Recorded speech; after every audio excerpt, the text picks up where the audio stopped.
One. This is Kathy Mason from MasonWorks Marketing here on this wonderful platform for co-creators convergence, the gifts of the Magi for World Unity Week. And today we're talking about spirituality and oneness. And I am so excited to have these luminaries here that will enlighten you about how they connect spirituality with oneness and how you can too. So, and we have just incredible talent on this panel. I feel so honored to be here with everyone today. What I'd like to start with is some explanation of spirituality to start with, and then we're going to start with a question. But I also want everyone to be able to learn and recognize these beautiful participants on the panel.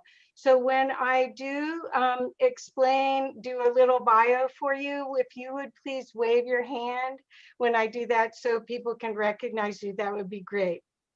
So today's topic again is spirituality and oneness. And spirituality is not the renunciation of life, it is the art of living fully. Spirituality is the path which connects you to yourself and to God or source in the purest form. Spirituality is simply the search for truth. It offers an alignment of our mental, physical, emotional, and spiritual parts coming together in harmony. Spirituality looks at the world, then looks at itself, then sees the direct relation between the world and the self, and therefore sees the two as one. Spirituality often involves looking beyond the surface of things and trusting the process of how our lives unfold. This can be particularly useful when our lives become challenged and stressed. And that's why I thought this would be a perfect panel after the year that we've gone through. Oftentimes we are comforted in having a spiritual connection during these strange times. Our lives become more meaningful and we feel more peace when we know that we're supported and held in times of difficulty and ease. So today I'm honored to have these spiritual experts here to discuss their experience with spirituality and oneness in the hopes that you will get wonderful inspiration and nuggets that'll help you live a more powerful life. The first person is Dr. Pamela Girali. Do you want to wave your hand? There you go. Hi. She's a visionary and pioneer in spiritual growth and transformation. And she shares life-changing experiences and insights with clarity and humor. She captivates readers and audiences with wisdom and practical guidance from the blueprint of the human spirit, which you'll hear more about today, her holistic model for conscious, compassionate living. She is an architect for the human spirit. Victoria Reynolds. Wait, thank you. Hi. Victoria has been inspiring audiences around the world since 2009. She is a spiritual luminary, oracle of freedom, a broadcaster, and an author. The primary focus of her presentations is moving from fear to freedom, and her story is remarkable and the power of self-trust. A few of her satisfied clients include eWomen, Women's International Networking, Empowered Women, Agape Spiritual Center with Michael Beckwith, Interfaith Spiritual Center, and the Center for Spiritual Living in multiple locations. Neil Gower, I'm so glad. Hey everyone, hey Thank Kathy. you, Neil, for coming. Neil Gower was born in the UK, and then he moved to the US at the age of 12. In 2001, his second year of college, he discovered some videos from Nassim Harriman, awesome, Jim Self, awesome, and Jordan Maxwell, awesome. He began absorbing information at a rapid rate, going deep down the rabbit hole. He learned about the Sumerian civilization and the ET race known as the Anunnaki, as well as tracking the bloodlines of the elite through our ancient history and exploring the nature of sound and vibration. From this fascination and 16 years of study, Neil started the successful site, Portal to Ascension, featuring speakers from all around the world. He's got an amazing perspective from the site that he has, which is just as good as Gaia TV ever was. So Neil, thank you for being with us. So what I'd like to start right now is I'd like to start with a question, and then we'll have Pamela talk about it, then Neil talk about it, and then Victoria talk about it. So the question that I'd like to start everyone with is, what was your journey to connect to your spirituality, and how did you develop trust in your connection? So with that, Pamela, would you start, please? Absolutely. I am so excited to be here, Kathy, and to be with Victoria and Neil. It's delightful. I look forward to meeting you at some point. And I am really excited to share my story because I think we all perhaps share a similar path. We come into this world having forgotten everything that we know, and then, and also without a manual, and have to find our way. And we end up in a family, which I think is by divine intervention, so that we can learn something very specific. Well, I landed in a very fundamental, ultra-conservative Christian church and home. And I grew up in an environment where there were so many thou shalt nots that we used to joke around and say, well, it'd be easier to tell you what we can do than what we can't, you know, and we couldn't cut our hair, wear makeup or jewelry. We had to wear long dresses and long sleeves and long white stockings and full shoes. And to this day, I can't figure out what the problem is with toe cleavage, but must have been something, because it really was a lot of thou shalt nots. I grew up with what I call the unholy trinity of guilt, shame, and fear.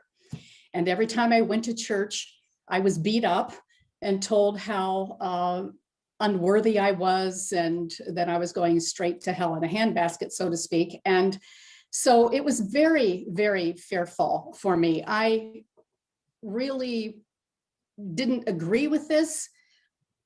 It didn't fit right. It didn't feel right, but I didn't know anything else. And so I tried to be little Miss Goody Two-Shoes. And of course, I snuck around and did things I wasn't supposed to do, like dancing. And but eventually I went to college, left that all behind, pursued a career in nursing and public health, and had a wonderful time helping others, and became a perfectionistic workaholic. Perhaps I was trying to prove to someone that I was good enough to get inside the pearly gates, perhaps. But I worked and had a wonderful time, had many opportunities in leadership with the American Cancer Society, was a national consultant for them. I was the program director for Prevent Blindness America. And all of those opportunities taught me so many things, but I was all in my left brain. I was all very rational, logical. Everything was so controlled, and I just had to have everything. I had to understand everything. Well, I had the opportunity to go to a creative leadership workshop at the Center for Creative Leadership in Greensboro, North Carolina. It was wonderful. And that was a pivotal moment for me, because for the first time, I did visioning and journaling, and we worked with change partners, and we had opportunities to spend time in nature and discover what our inner commandments were. We worked with an artist, and I mean, it was just amazing. And from that, my life changed. I realized shortly after returning to work that my position and what I was doing no longer was compatible with my new vision. So I just quit my job. I had recently married, and so I didn't have to worry about paying the bills, but I quit my job and I just became a spiritual seeker. And I didn't know what to read first or what to read second or where to go. But my older sister had been a student of spirituality, and she never, ever talked with me about it, which is interesting because she knew I wasn't ready to hear it. And she was into some healing modes. So I asked her what to read. She told me the first book I read was the Peaceful Warrior book. So this is going way back, back into the early 90s. And so I became a spiritual junkie. And I read everything I could get my hands on, studied every teacher. I went to every holistic workshop in 100 miles. I just did everything possible to find something, to learn, to find the truth. And because of my upbringing, which I was told everything that wasn't literal biblical was bad, and anything that was a little out there was occult, and that was demonic. I mean, I was afraid of what I was discovering, fearing that someone's going to lead me down a path where I would never find my way. And after studying for a couple of years, I was lying in bed in the middle, like about 3:30 in the morning. I was awakened and information started flowing in. And I laid there. And after about an hour and a half, I knew I couldn't remember anymore. So I got up and went to my computer and I typed it up. And every day, well, about 3 to 4 days a week for 6 months, I received divine downloads. And it started with a simple mind, body, spirit triangle and evolved into a bigger, like a beautiful matrix, because there was the concepts that came with the sacred geometry. And I didn't even know what sacred geometry was. I mean, at that time, I didn't know the difference between religion and spirituality. So I had a long way to go, but I discovered a lot more. And it seemed that this blueprint, I call it the blueprint for the human spirit, and it emerged and evolved in harmony with my spiritual growth. And every time I got a message, I would have opportunities to apply that in my life. I would learn, I would integrate it, and then more information would come through and greater, deeper lessons came to me. And my husband and I used to walk every morning for about an hour. And so I would tell him the latest download, and he'd just shake his head. Oh, sure, nice, had no idea. Years later, I did a workshop and I kind of built the blueprint in front of him. And he says, oh my gosh, I get it. He could see it firsthand. But the blueprint became my inner teacher. It guided me, but still I didn't trust myself.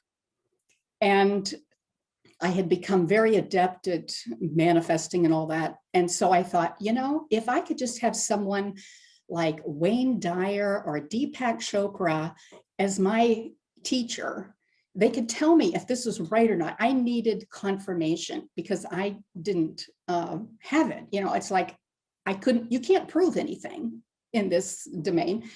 So I wrote an affirmation in my journal, a guru is coming into my life now. And then this voice said, well, what am I, chopped liver? And so I decided I didn't need a guru.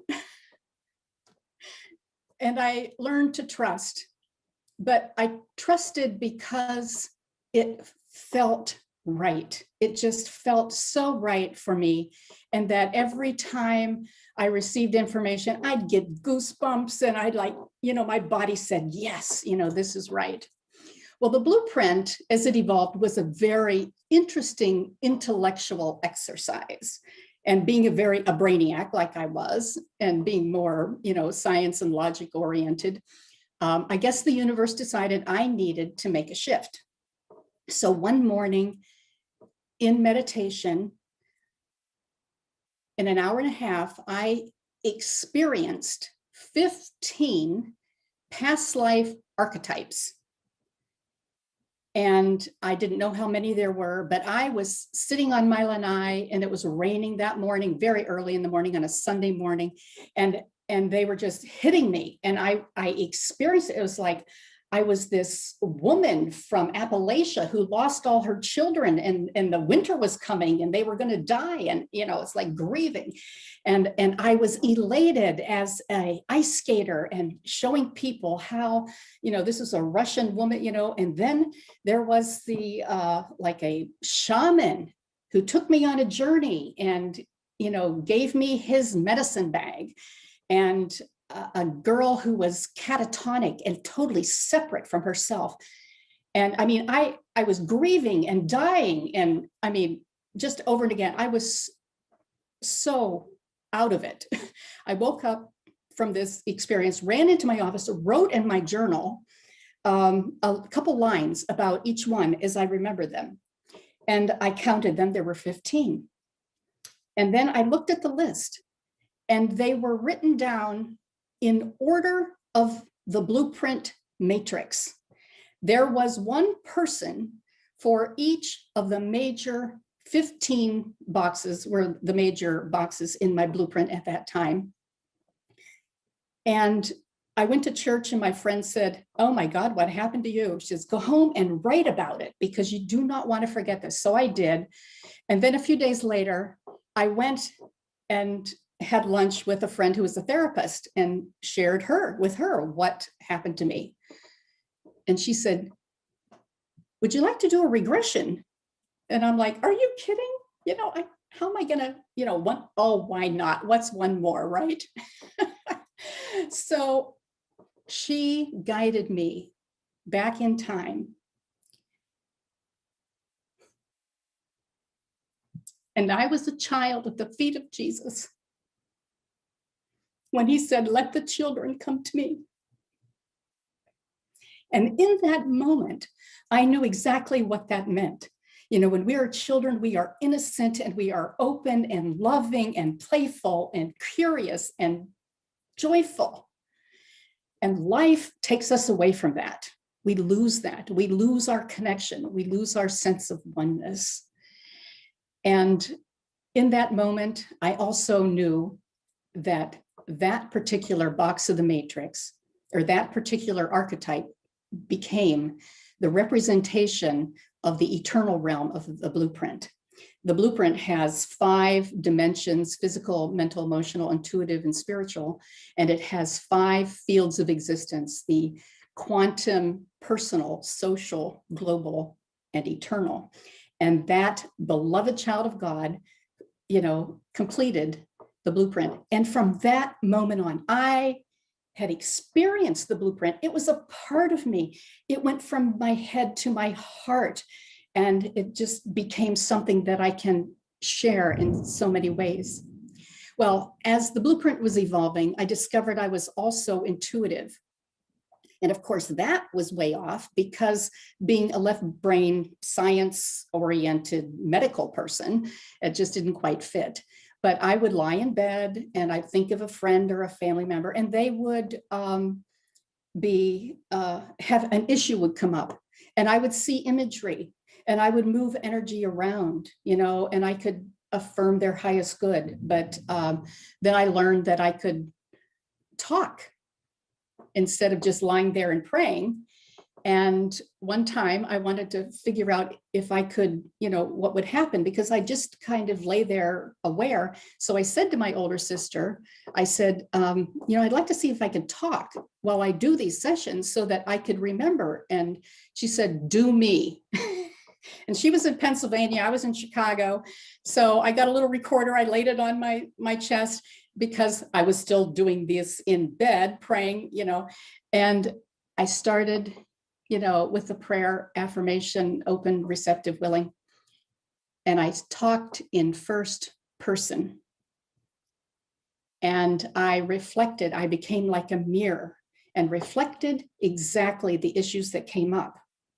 And there was always a shift in awareness, a shift in perception that brought healing to whatever issue came up. And what I also discovered was that all of the issues went back to the core perception of duality, fears that were reflected because of that. And I know that a picture is worth 1,000 words. So I'm going to have Kathy show a picture, like a diagram of how duality reflects as fears in the 5 dimensions of the blueprint. So you can see that in the physical realm, we fear death and pain and lack. In the mental, betrayal, rejection, in the emotional, doubt and despair and unworthiness. And the blueprint also revealed to me how we deal with this. So when we face a fear like death, we respond with, or lack or whatever, we respond with greed and jealousy. We try to hoard, so that we have enough, and we become attached to money, material things, positions, power, whatever. And ultimately, a lesson occurs where we can learn how to trust in the physical realm. It's about trust, and we learn to accept what is, and we learn how to live vitally and with abundance.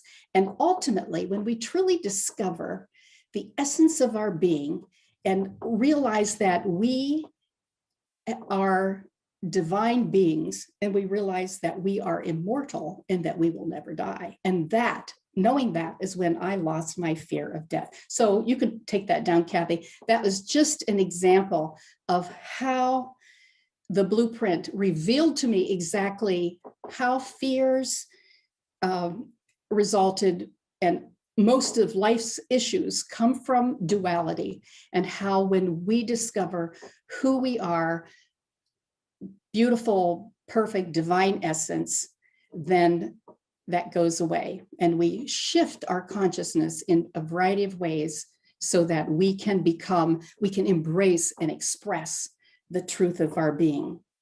So I am so excited to share the blueprint with everybody. It's become my passion and my purpose, and I share it in writings, a blog, and Kathy's helping me to redo a couple of books and do a couple more. So we have one coming out, The Dance of Ego and Essence, Confessions of a Divine Diva. Notice I wasn't even allowed to dance in my youth, but I love to. And then, of course, there are many other tools that have come to me that I believe can help us in our intentions to be more authentic and more conscious and compassionate. And we can show up every day as the hands and the heart and the voice of God, and know that all is well. Thank you. Thank you. Thank you. And I'll put everyone's website into the chat. And I want to make sure everyone knows that they can put questions in the chat. We will have a nice amount of time to either have the panel talk among themselves or to field questions from the audience. So we'd love to have you put your questions in the chat so we can make sure we don't miss you. So Neil, you are up next. And again, the question is, what was your journey to connect you to your spirituality, and how did you develop trust in that connection? Okay, awesome. Thank you so much for having me. Hello, everybody. My name is Neil. And so to just kind of start where Kathy was kind of talking about in my bio, that I was born in England. I moved to California when I was 12 years old. I was born into a Hindu family. So there's a lots of rites and rituals involved in everything I did. When I was younger, I remember in England, I would sing bhajans, which are like the Indian hymns. But just the other day, actually, like a couple of weeks ago, my wife asked me, like, you did so many things within Hinduism. Did you ever think about like God? And I was like thinking about it, and I really never even thought of what I was doing, what I was doing it for, and what the end result was. Like I was literally just doing it. It was community, like, and it was just expected of me. And then everybody be like, "Oh, how cute!" And nothing was had to do with actually God, right? So I did rites and rituals from all my life. Moved here when I was 12. Continued doing it, went through college. It's not like I didn't believe in anything or believe in Hinduism. I just really did what I was told. And what I've noticed is for a lot of first generation out of India, Indian kids, they pretty much do just what they're told. And the majority, I would say over 50%, if not more of the ones that I know, literally just are waiting until they grow up so that they don't have to do these rituals anymore. So like, as I was doing these rituals, then I left and went to college when I was 18 years old. And in college, I was introduced to a wide range of people and information and music, expanded, took my level of awareness to another level. And as I was doing that, I started writing poetry. And right now, my wife and I, we are both spoken word artists, and I'm a hip hop artist. And my wife and I actually met doing spoken word in 2008. But as I was writing poetry, I was writing things on like the universal questions, like who are we, where are we from. I would write short stories on different ET beings on different planets. And then I started taking my craft a little more seriously come 2001, and decided to start researching some of the terms that I was just throwing out there, like instant travel between dimensions, like things like that. And as I started finding that, that's when I discovered Nassim Haramein, Jordan Maxwell, Jim Self, and William Henry, all people that I got a chance to work with later in life. And I was introduced to ancient scriptures that basically take a step back. The ancient scriptures that I first got introduced to were the Sumerian scriptures, the 7 tablets of creation. And I actually went through them. I read the translations, and I realized that many of the stories within these scriptures are the same stories throughout religions all over the world. So my question now was, why do we focus so much on what separates us and divides us when written in plain sight are all these similarities, right? And a great example is how Krishna, many of his personality traits and life traits are exactly the same as Jesus. Why aren't we talking about it? Why are we only talking about how that's a pagan religion and we're monotheistic, rather than really delving into why these things are similar? So that started my search for what really inspired Portal to Ascension in the first place, which was to find out the root of all religion. I wanted to find out where we all came from. And I'm really immersed in that right now, looking at the migration routes of humanity and what happened, and how I wanted to find out how I became me, how Neil became from Punjab, a North Indian guy that was born in England, living in California. How did that occur? And through that exploration, firstly, I found the Sumerian scriptures in which they were talking about vibration, frequency. There was hieroglyphs that were like a snake, a giant with a snake twisted like a DNA spiral with a DNA strand outside of it with a baby human. And then the description of this is that it was talking about genetic manipulation, and the snake in ancient scriptures were advanced sciences of those times, and it was some quantum physics. That introduced me to the whole concept of vibration, sound and vibration. So by 2002, I was really researching what did these ancients know about sound and vibration. This is what brought me back to my religion that I was raised in. Even though now I never really became like, I didn't go back to Hinduism. I like to call myself like a non-dogmatic spiritualist. So I went back to Hinduism, and I started looking at it and saying, oh my God, everything that they're talking about here is vibration and frequency. Yoga, how to align and shift your frequency. Food, Ayurveda, meditation, it's all frequency. And it's an acoustic version of quantum physics that we're only now realizing through external technology. But these ancient people knew about this intuitively and had the ability within their own bodies to actually do things that we're using external technology for. So as I started getting into all of that, I went down the rabbit hole for around 8 years, from 2001 to 2008. I graduated college. I was writing more and more poetry. But as I was going down the rabbit hole, I was going down a very fear-based route, because as I was understanding everything, I was also realizing, the bloodlines, the elite, what they did to us. And I was very like, I was a happy kid. I was hanging out with my friends. I would be going to concerts, but at the same time, I was really deep into the conspiracies, and thought that they were out to get us, right? Like, and I'll give you a little example. When the first swine flu came out, the bird flu came out, I bought a gas mask kit, like I was like, I heard this on Alex Jones 2 months ago, so I was really in fear. And, but at the same time, I was going into all of this information on spirituality. So it really didn't connect, like how I was so in fear, but at the same time, learning about everything that is about how we're all one, how we come from the cosmos, and we come from everywhere, and reincarnation and all these things, really empowering concepts. But I wasn't fully empowered. So in 2008, I went to an open mic, and I just started doing open mics and slam poetry. And in one of the open mics, I met, like, I don't know, like 20 people. They became my best friends. They're artists, comedians, musicians, like solo guitarists. And we just became this group of people. And I was really the only one that was so hardcore into this information, where I would be sharing everything I would be learning with these people. And as I was doing poetry, I had a realization when I was doing a live event once, that there was one missing link in everything that I was doing, that I was so focused on the information, but the missing link was love, right? Like, that I realizing that I understand that the cycles of times exist, that we go through these cycles, that these beings come and they incarnate here to give us this experience of duality. But um, I wasn't really focusing on that. I was focusing on the separation aspect of it all. So in 2008, when I realized that it was all love, my group that I had started in 2006 online on Facebook, that was called 2012 Consciousness, Mind Evolution, and Presence. I had a dream in 2008 to change the name to Portal to Ascension. I had already changed it like 4 times. And then in 2008, it was like the last one. I was just driving down the beach in California, and then I sent a message to Facebook to if they could change my fan page. They approved it, and then Portal to Ascension was born. And for the first year to 2 years, it was small meditation events. I met William Henry. I did Ancient Aliens, an all-day Ancient Aliens conference. And then I met an individual called Dr. Dream. His name's Mark Peebler. And the first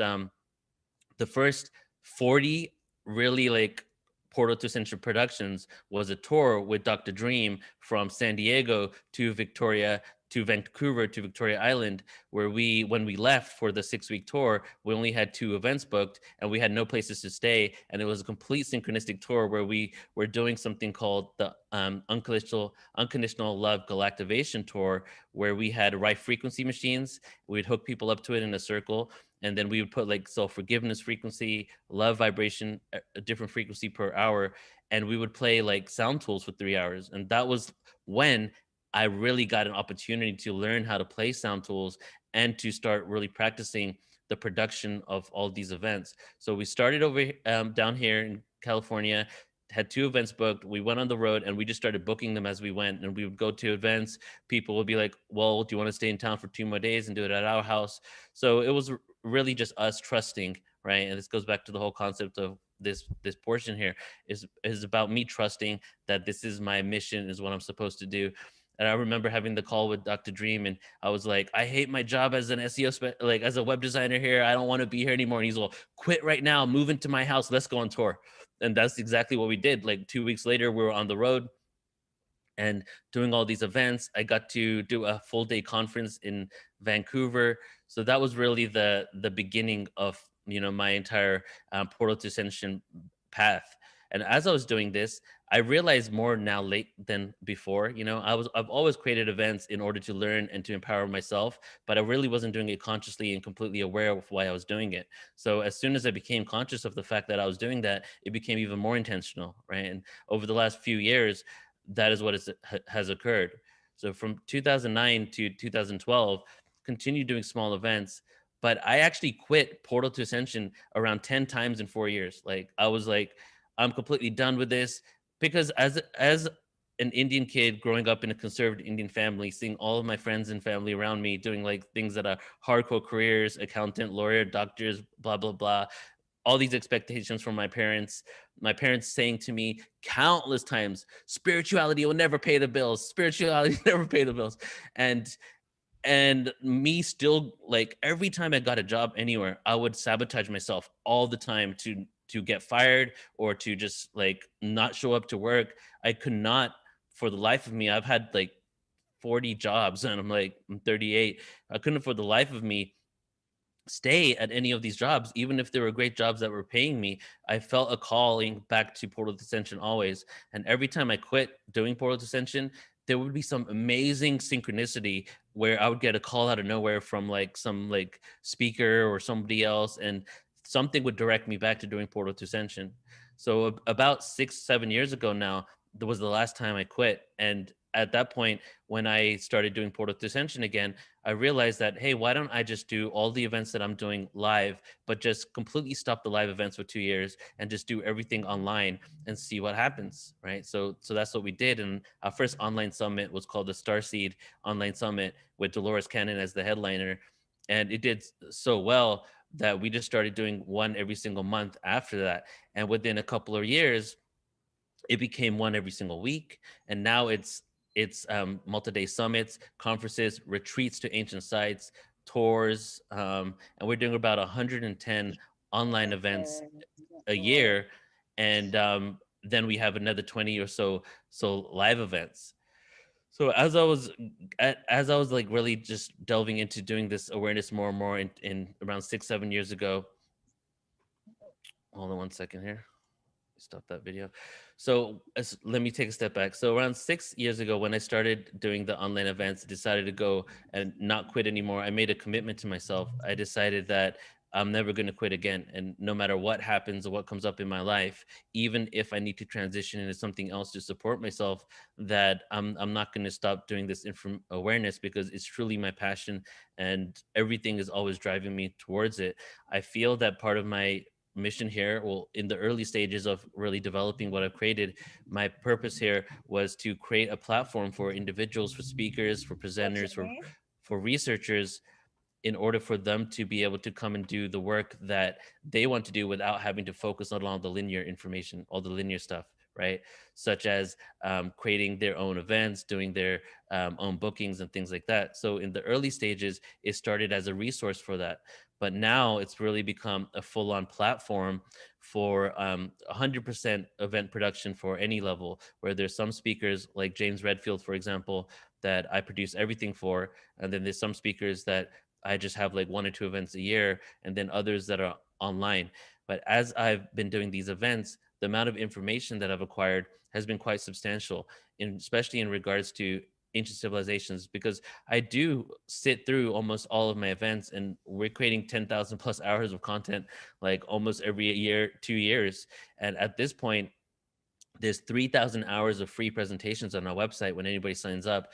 It's like sorted by category and all that, but there's around 11,000 hours of presentations altogether.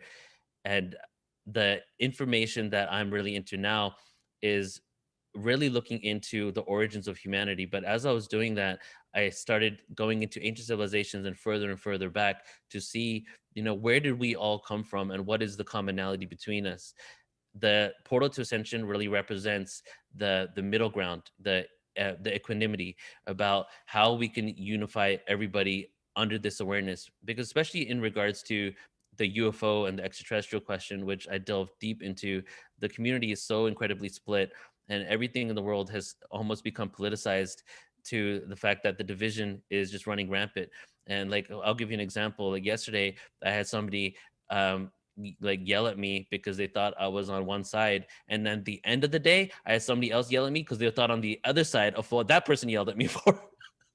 So I was like, I'm like, there is no making anybody happy here. So what I really want to do, and I feel we've cultivated, is a platform where people that have opposing ideas can even come onto and have conversations rather than just throwing the blame and saying that person's incorrect. We've been able to bring a lot of people together.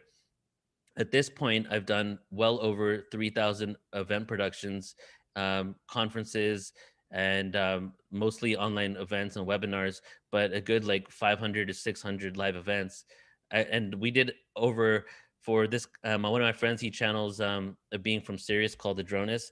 We did 150 channeling events in 3 years at different cities all over the US and Canada, in which we would start with sound and vibration to, start the event, and then it would go into that. So that's kind of my synopsis on Portal to Ascension, but I do want to share something else as well in regards to my spirituality and what I realized in relation to trusting.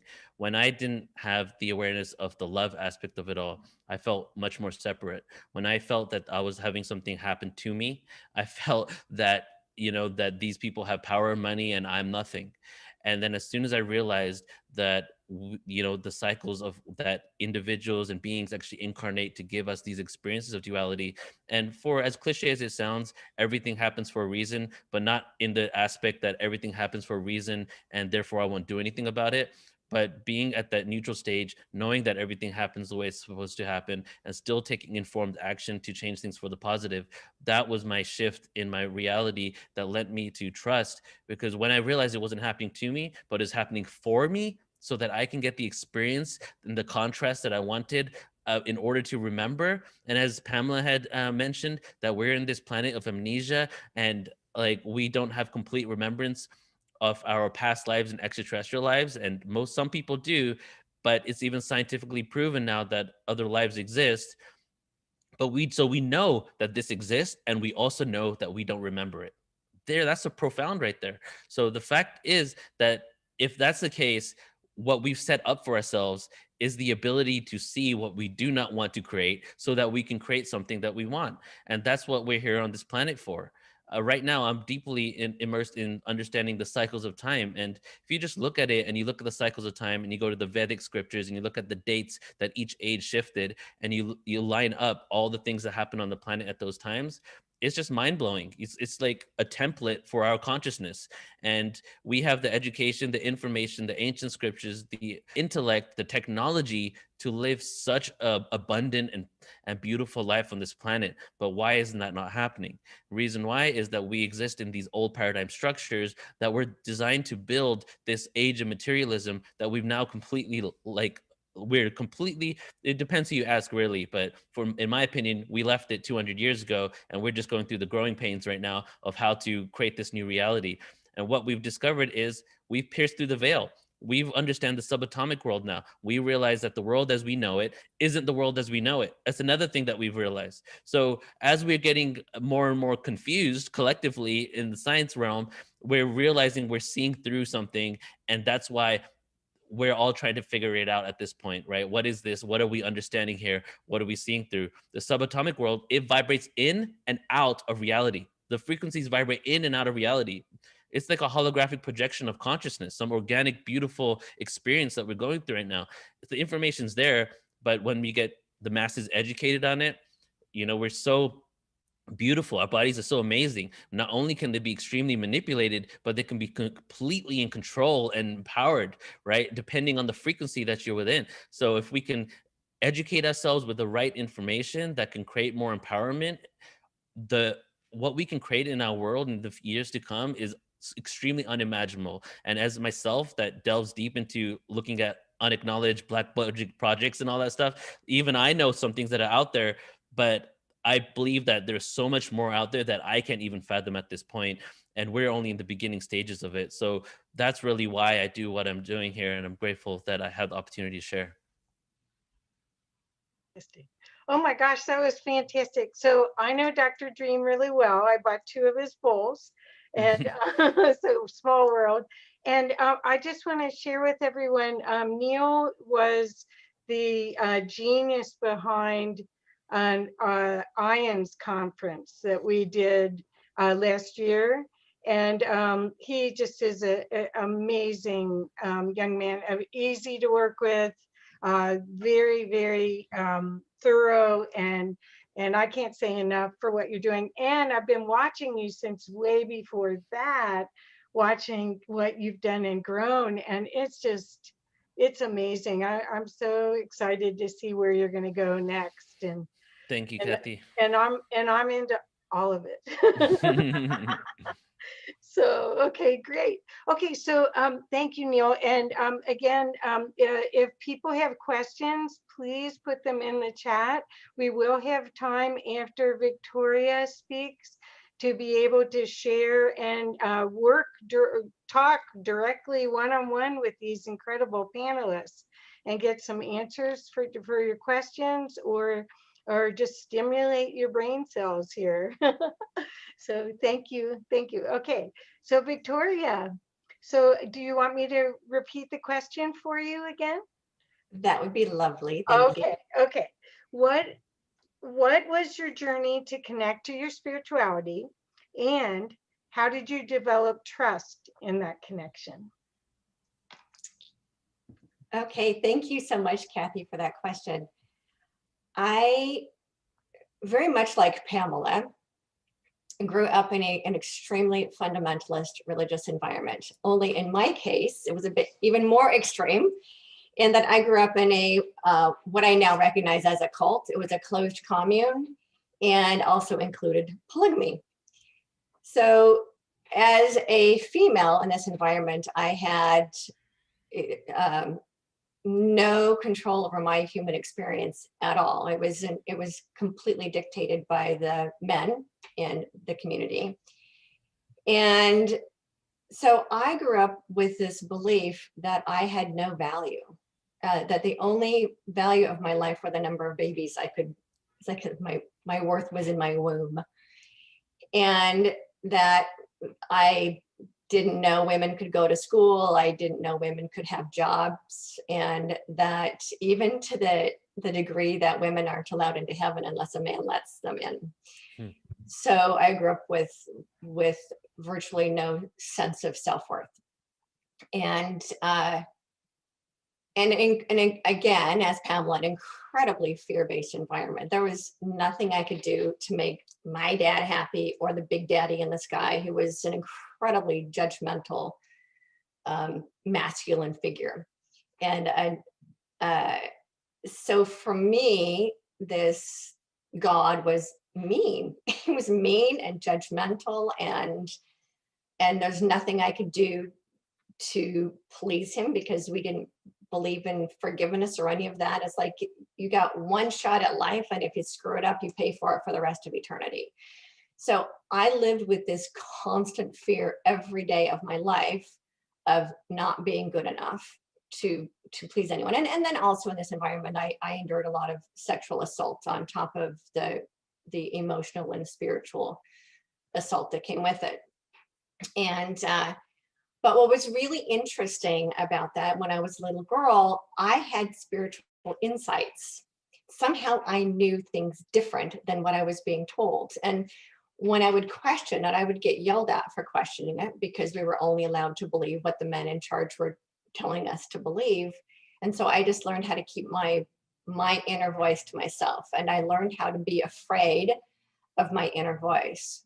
Although there were a few times that my inner voice came to my rescue, and a couple of times that I had, well, I tried to kill myself at one point, and my higher self intervened with that. And a couple of circumstances where I was almost molested, and my higher self told me how to get out of the situation. And so that voice was always there, but I didn't know how to trust it, because I was told that it was the voice of the devil trying to tempt me away from this religion that I was raised up in. And so at one point as a teenager, I ran away from home. My choice was either to commit suicide or find a way out. So I ran away from home, and I found a family that took me in and rescued me. And I was still suicidal for about another 5 years. And then I got introduced to, at the time, was called the Church of Religious Science, which now has relabeled themselves as the Centers for Spiritual Living. And that is where I got introduced to spirituality. So up until that point, I believed that I had no role in the creation of my life. I believed that I was living my life under the whim and fancy of this very mean masculine figure in the sky, and that he had chosen for me to have a really painful and horrible life that I really just wanted out of. But in this Center for Spiritual Living, I remember that this was such a mind-blowing experience for me. I attended this Sunday service, and the minister was a female, which I had, like, that just blew my mind to begin with, because women weren't allowed to teach the way I grew up. And she was talking about prosperity and how God wants us to prosper. And I was just mind blown by this. And then she also said that we are the creators of our reality, that we choose our reality and how we move through life. And I was just mind blown. This was in, what's interesting is I realized a couple of years ago, this was in August of 1987. And what I didn't know at the time until a couple of years ago was that was during the harmonic convergence, that I got guided into the spiritual center during the harmonic convergence. And that experience completely shifted my life. That's where I discovered self-help books. And I think the first book I read was Codependent No More and The Road Less Traveled. I remember reading those two books kind of in tandem. And I went on a path of self-discovery. So at the time, I knew there was something really, really wrong with me. I was so depressed and wanted out of life so bad that I was afraid if I told anybody that they would put me in a insane asylum, I guess, as they called them back in the 80s. I would get stuck in a mental hospital, and then I would just never be seen or heard from again. So I never told anybody what was going on inside of me. And therapy wasn't an option, because in the 1980s, therapy wasn't considered real medicine. So the only way you could get therapy is if you had the money to pay for it. So I started what I called self-therapy. And I read every self-help book I could get my hands on. I read them voraciously.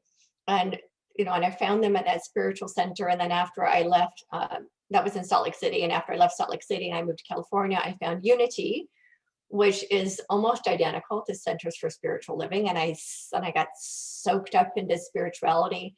At the time, I didn't make a connection between self-help and spirituality, because I thought spirituality and religion were the same thing. So I would go to the spiritual centers and I would get self-help books, but never made the correlation between the two, partly because, as Pamela said, my family over here was telling me I was getting into New Age and how that was evil and occult, and I'm reading these self-help books and going back, they're wrong. Like, I could tell they were wrong, because I was reading stuff that was changing me from the inside out and was saving my life. And for the first time in my life, I knew I could do something about my life. I didn't have to just leave it up to some magic man in the sky to change my life for me, that I could do something about it. And so I knew that all those people who are saying that the self-help books and natural therapies and crystals and all of that were evil had no idea what they were talking about,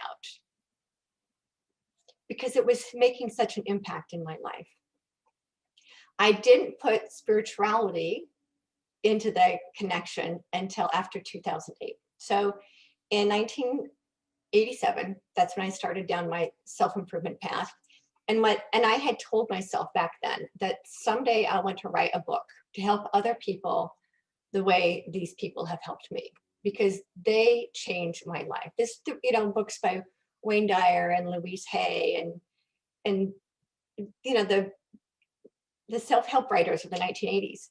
And I wanted to someday give back to humanity the way they had given to me. And so, but then I kind of forgot about that because I started a medical company, and I had my clients, and I had this very successful business, and then I had 2 kids, and this beautiful home by the beach, and life is fantastic for the most part until the economic crash of 2008. So in 2008, my life basically fell apart, and I started to lose everything.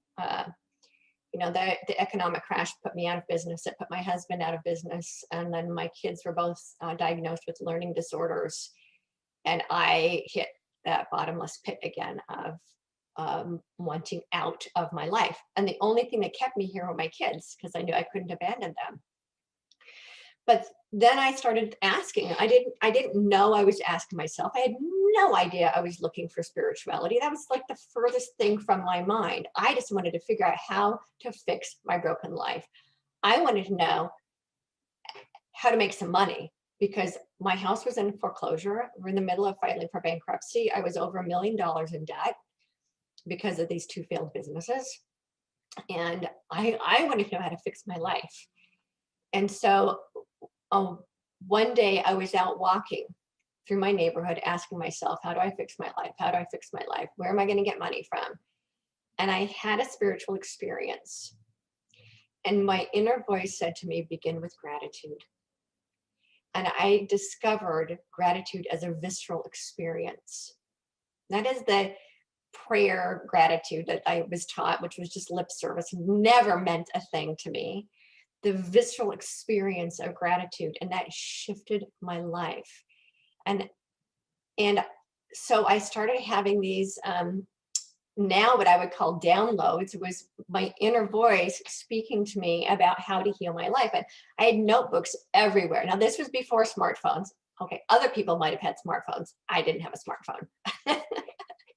So I had notebooks everywhere. And I started writing down these messages that were coming through from, I don't know where they were coming from. They were just messages that I was hearing in my head, and I started writing them down.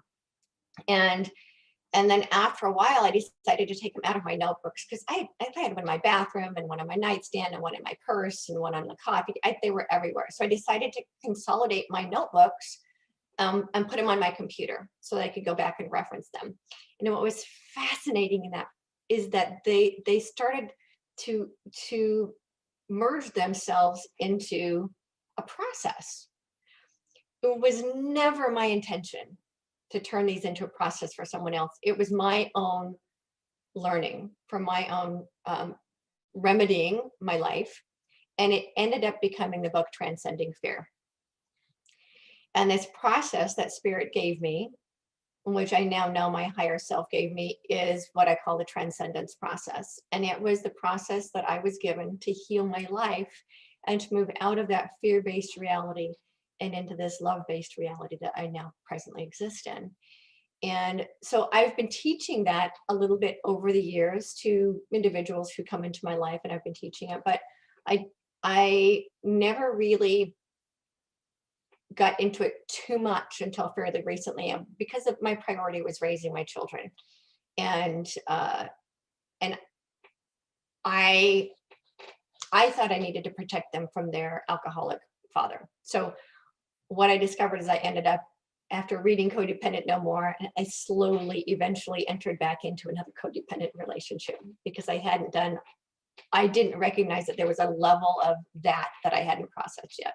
So my last year has been all about going to the deepest levels of my codependent relationships. And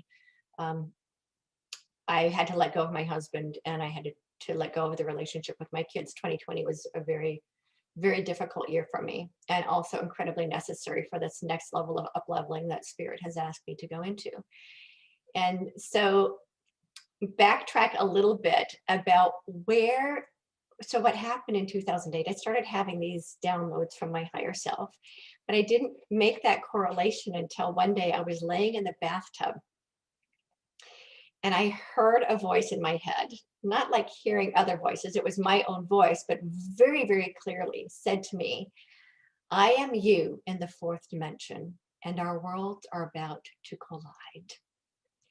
And I had never heard of dimensions. I had no idea of higher selves. I knew none of this. And this took my understanding to a whole nother level.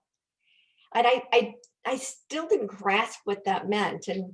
And I didn't know anything about higher self. And in the meantime, I had started channeling this energy, this entity, in the same way that Esther Hicks channels Abraham.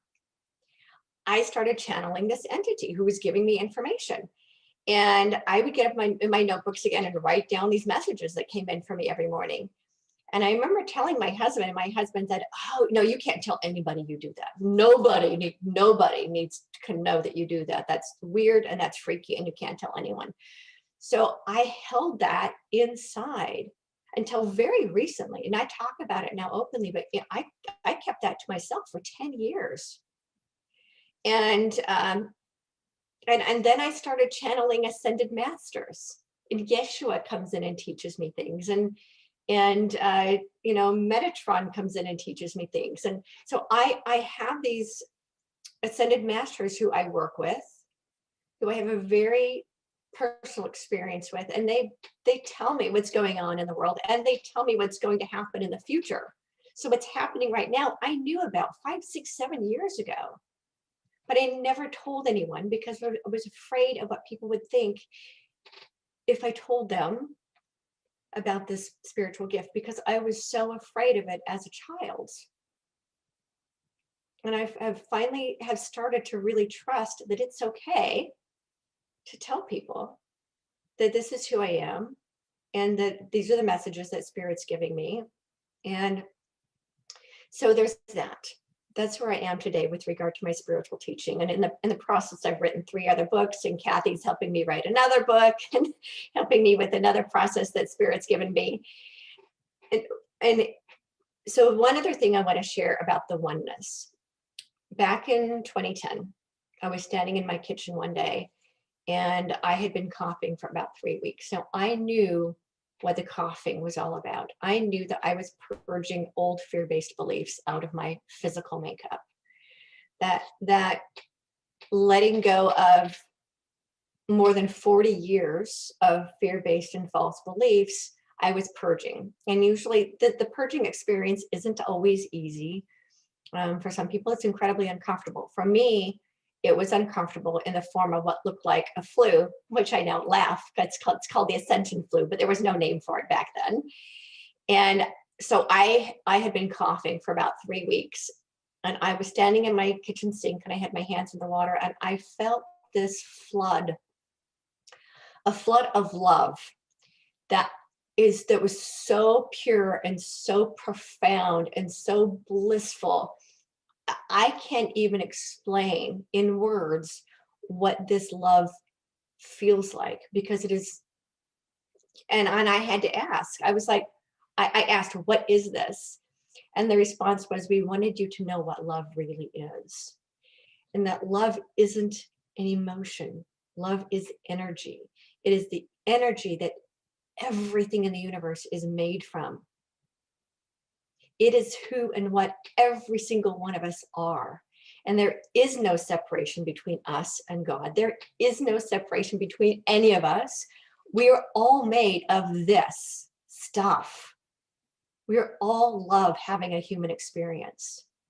And then I looked outside, and I could see how love is what the trees are made of, and love is what the houses are made of, and love is what the grass is made of, and love is what everything is made of.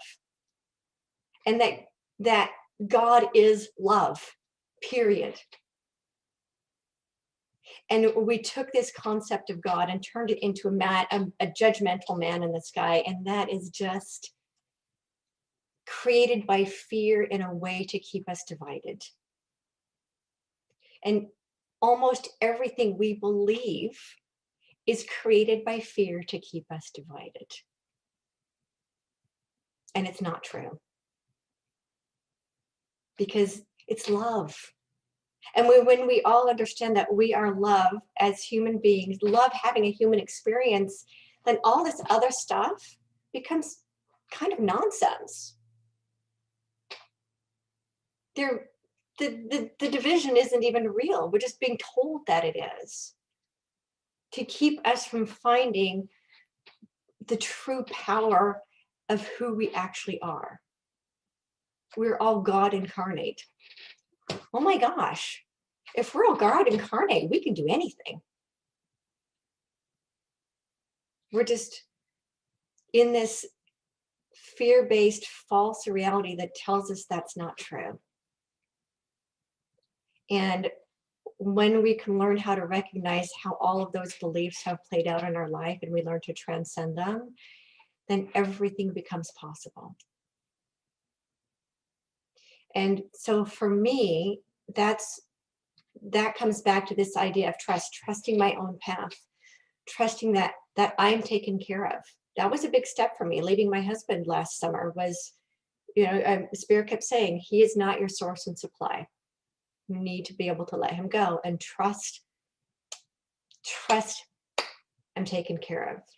Trust that the universe has my back. Trust that Spirit, my guides, my guardians have it all set up for me. Trust that my higher self is guiding my path. Trust my own path, and not be concerned about what anyone else's path is. And that was a huge part for me last year as well, because I had to change the relationship with my children. And I had to let my children go.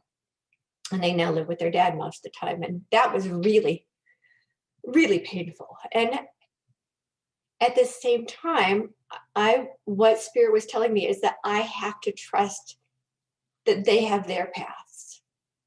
And I can't control what Spirit has in store for them.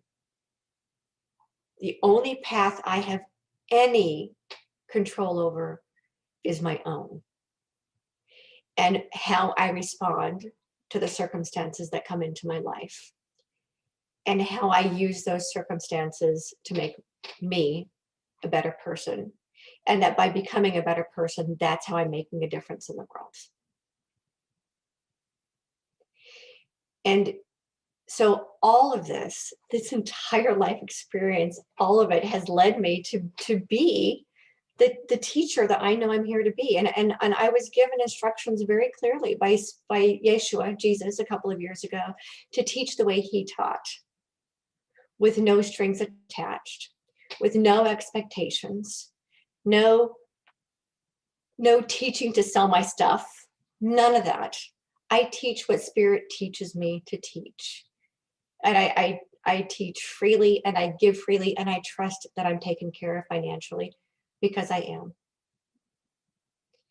And I don't give it all away for free, because I would probably lose my house if I did, but I teach simply to inspire that greatness that's within inside every single one of us.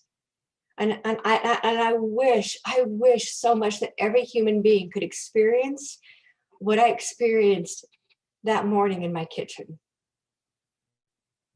Because I know that level of bliss is available to everyone who's willing to do the work to get there. And so that's my message for this morning. Thank you so much. So as you can see, everyone on this panel has a remarkable gift to share to each one of us, and a different perspective. Each one of them had different experiences and reconnected to who, through a mystical experience, whether it's by pathway of knowledge and then a knock on the head, kind of, but all of a sudden, the cosmic dance of love is real. And that's what I would love, more of this expression, what we're talking about today on the panel. This is just one aspect of spirituality when we're talking about spirituality and oneness. But we're going through these huge changes, and this reality that has been constructed is constructed from our inner selves. And so each one of these people have remarkable tools, remarkable opportunities for us to get to the core of what we really wanted to experience as a soul here, as a spark of God, not the construct. It's actually that remembering and the breaking out of the shell is almost like a little chicken trying to get out of the shell. That's what we're doing right now as a global consciousness. And chances are this isn't local. This could be throughout every universe. That's my knowing because of my experience. But let's see. We've got, oh, wonderful. Thank you, Ann. Ann's thanking us. And Bob said, what a tender and vulnerable demonstration of self-honoring and love. Thank you, Victoria.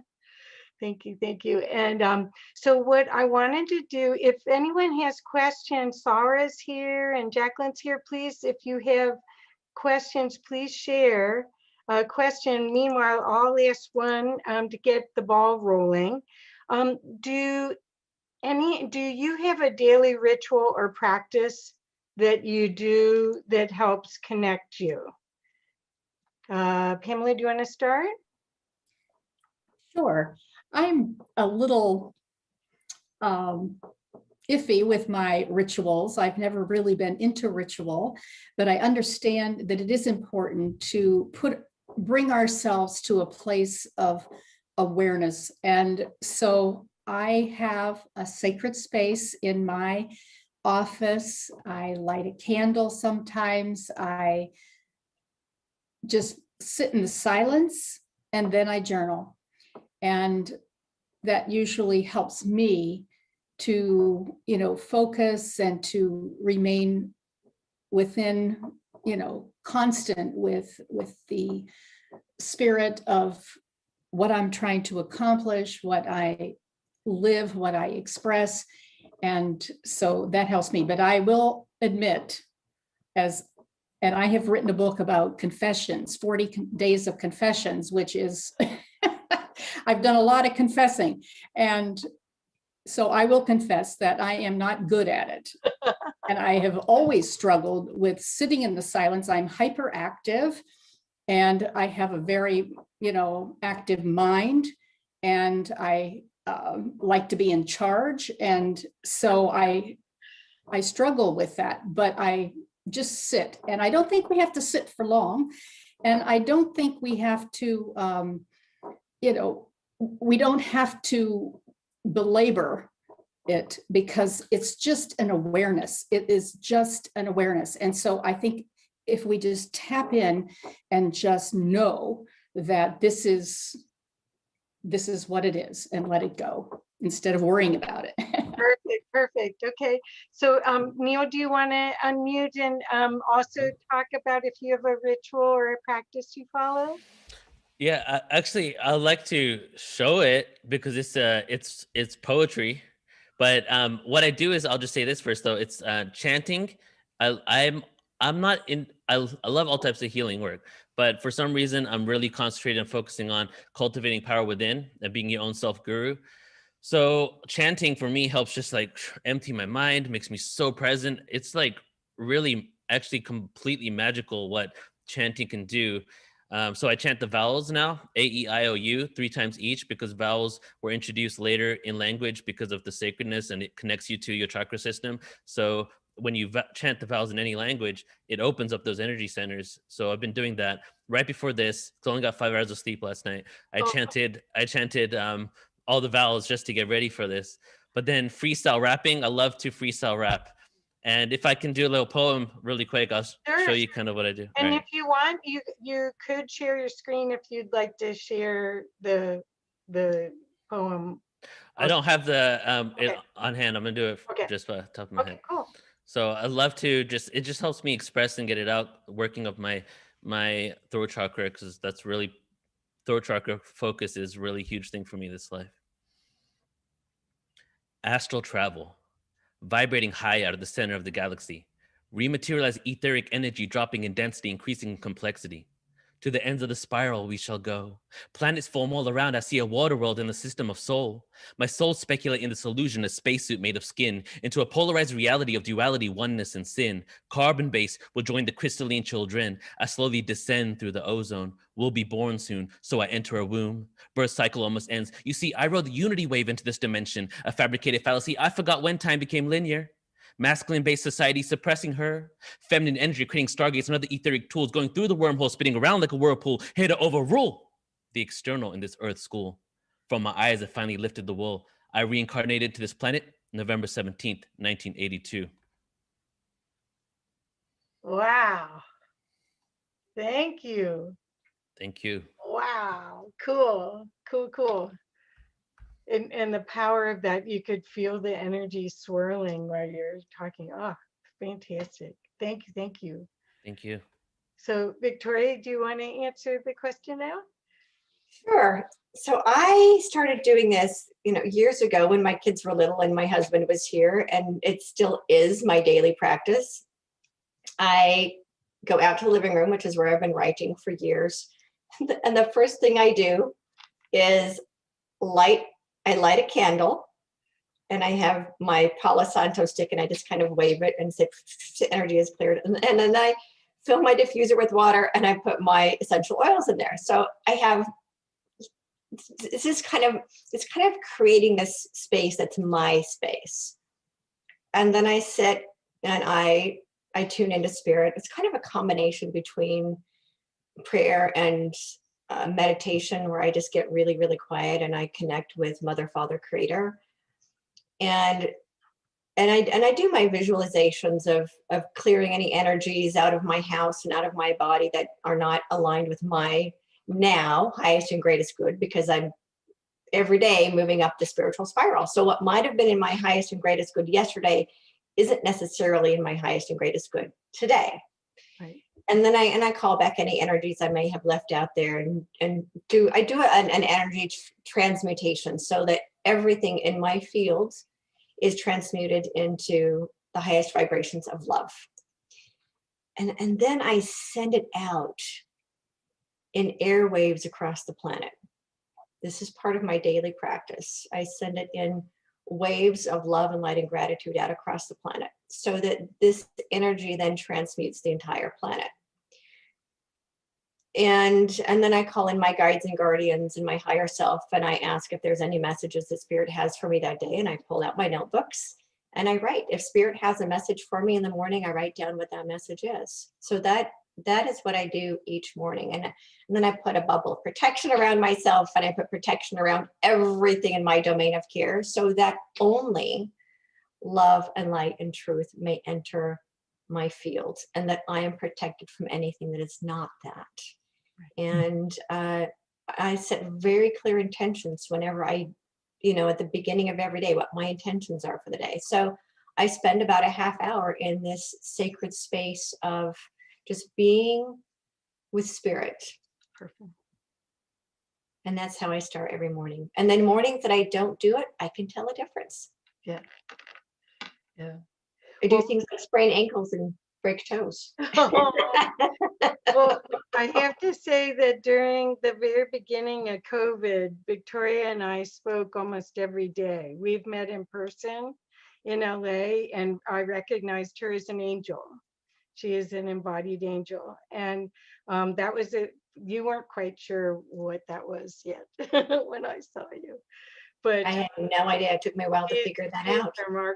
Remarkable guide. And if you want to get a higher perspective, which means a more loving perspective of any situation, she is my go-to person. She's quite remarkable. So I want to share, there is Anne. I'm going to ask to unmute you and see if you want to come on, because you have a question. And then after Anne's question, I want everyone to give, I've been putting your websites in the chat, but I'd love for you, for the recording, to share how best to get in touch. Anne, will you show yourself? I want to see your pretty face. Yay, there you are. Yeah. Hi. Hi.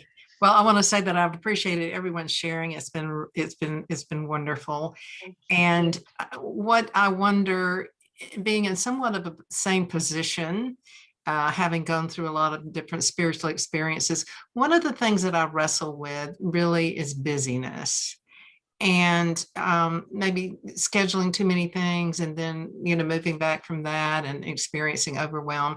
And I wonder, I mean, maybe this is a dark side of being called on to a mission, and I just wonder if you have experienced too much busyness. I mean, it's something we don't talk about, it's kind of in the shadows. Have you experienced too much busyness, and how have you been able to scale back so that you have more than just a few brief moments of personal time?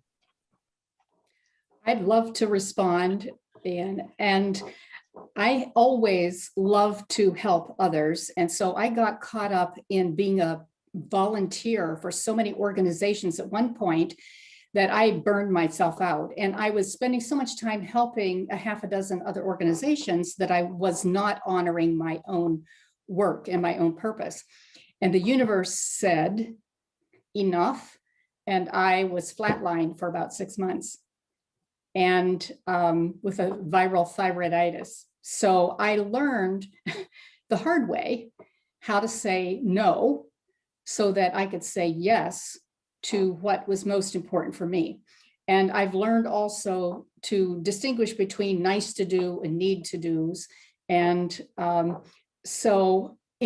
because I used to think I had to do everything, and I got comfortable allowing little slips. I used to have to be perfect. Everything, every product, every piece of material that I put together had to be perfect. And I got to the point where if I finished something and there was a little, something that could be better, I was able to let it go. But I think just allowing that to happen and focusing helped me tremendously. Perfect. Mhm. Thank you. Anyone else want to jump in here? I'll chime in here. Okay. So I used to think that I had not enough time for everything, and then I had a shift in my belief system where I started affirming to myself there's more than enough time for everything. And if I look at it and really break down the day and all the things that I'm doing and the times that I'm just relaxing and doing other things, I can really quantify that I do have that time. But changing that realization, it was, I think, like 9 to 10 years ago now that I decided to say I have more than enough time for what I want to do, but then also know how to create healthy boundaries to say no, and to check into why I'm saying yes to something when I'm busy. Why am I doing it? Because of my need to do, like, just to be a part of it? Do I, like, I just really just to tune in with my intentions behind why I'm saying for yes in the first place. Now, in regards, because I heard you, Anne, say earlier that you do a lot of events and conferences. Now I'm seeing events, 10-hour events, 5-day summits, 10 hours a day, where I'm on it the whole time. And I'm also designing the website and doing many other things at the same time. So I've also shifted, what I do during those times, where I'll take breaks. Even if I'm doing a 10-hour event, I'll take breaks, because I realize taking the breaks and taking a walk actually makes it more productive and able to utilize my time more. And when I'm in long events, I drink green juices. That's like my breakfast. I make sure I have my meals whenever I'm supposed to. If I'm doing a live conference where I'm going to be busy, I have a volunteer handle my food so I get it on time. So all of the components have contributed to me to be able to be more efficient with my time. Perfect. Perfect. Well, I'll answer Victoria, okay, but really quickly. Yeah. So when it comes to me, so I discovered that I was overextending myself from my own codependent nature of feeling like I needed to help everybody. And what Spirit shared with me is this: to always ask our inner voice, is this what's best for me? And is this self-honoring? We tend to forget the concept of self-honor. So whenever we get invited to do something, to participate in something, always check in and ask, is this what's best for me? And is this self-honoring? So I just wanted to share that really quick with everyone. It's a really easy, quick tune in. I love that. okay, so Bob's telling us that we're out of time. So we'd love to be able to let each one of you say best way to connect with you, so that the audience, as they see this in the replay and on other sites, how they can work with you. Thank you, Ian, too. Okay, Pamela, do you want to go? Yes, my website, PamelaGirali.com, and also you can get a free book on drpamelagirali.com, and that'll get you back to my website. Kathy's helping me with that too at the moment. Okay, and Neil? The best thing to do would be to just Google portal dissension and add everything you find. But the two best places would be YouTube. We go live every day. We have a few hundred people live. We're doing all extraterrestrial stuff for 2 months just because of the UFO stuff, nonstop positive awareness for interdimensionals and experiencers. And I have a disclosure agenda show where we're bringing on people to discuss what's happening and take it to the experiencer and the consciousness behind it. So YouTube is great. But if you want to sign up to our website and get the Netflix for consciousness for completely free for 3,000 hours plus presentations, a new website is being launched next week. And it's like on another level that I just need to get it up there. I'm like a year past due on my deadline on this. So like, I as soon can't as it gets wait. up, I know as soon as it gets up, it's going to be incredible. But go there now, sign up. We're doing some amazing things. So YouTube and our website. And you can also see presentations from me on the Mayan civilization, galactic history, origin stories, and things like that. Yep. Watch out, Gaia TV. Okay, Victoria? Okay, the best way to reach me is at victoriareynolds.com. And I do have a free book over there. So anybody that wants the free book, it also automatically sets you up with my inspirational newsletter that I send out, I would say every week or so, because sometimes it's twice a week and sometimes it's every couple of weeks. But it's the entire focus of my newsletter is just to keep people inspired and uplifted and in this higher vibration of love. And then on my website, you'll see the connection to my YouTube channel. And on my YouTube channel, I have all kinds of inspirational stuff over there as well for anyone that needs a little boost. Yes, and seriously, these are the perfect times for all of us to do the inner work, which will create the world, the peaceful world of oneness and love that we all stood in line to get these bodies to be here right now, to be on this trajectory. So thank you all so much. Thank you, panel. Thank you, guests. Thank you, replay watchers. Thank you. Please share and please watch these people. They're gonna really have more and more and more to share with you during these changing times. Thank you. Thank you. Bye, everyone.